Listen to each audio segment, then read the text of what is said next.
The construction of a facility to aid homeless people in Kingston has been facing severe setbacks since January because of COVID-19. Now, there's been heightened attention on the homeless after 4 were brutally murdered in January. But as Giovanni Dennis now reports, limited funding is forcing authorities to do the construction in 2 phases.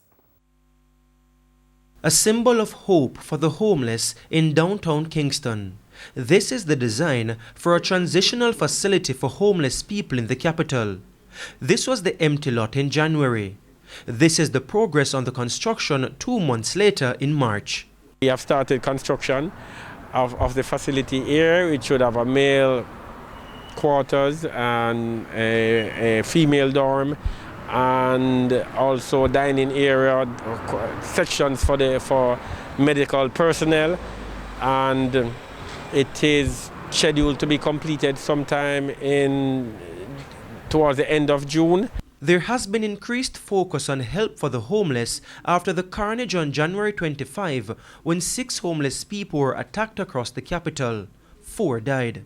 But like most other projects, COVID-19 has slowed the work on this.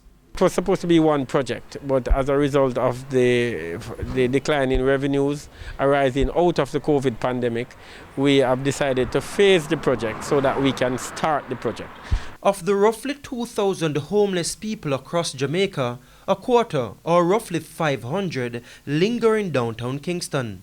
It means this facility, projected to cater to 100 people, won't be enough. No. It will not solve all homeless issues we have across the municipality. It is geared towards addressing some of the issues.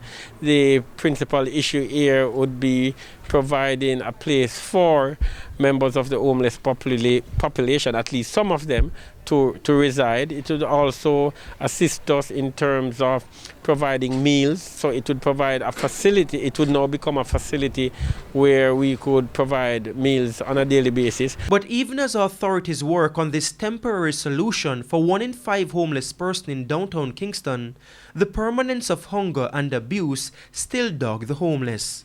A large number of our homeless members are abused by members of the public, and we did some years ago started a program of appealing to members of the public to desist from that practice. As you know, we had a situation a few weeks ago which is cause for concern to us.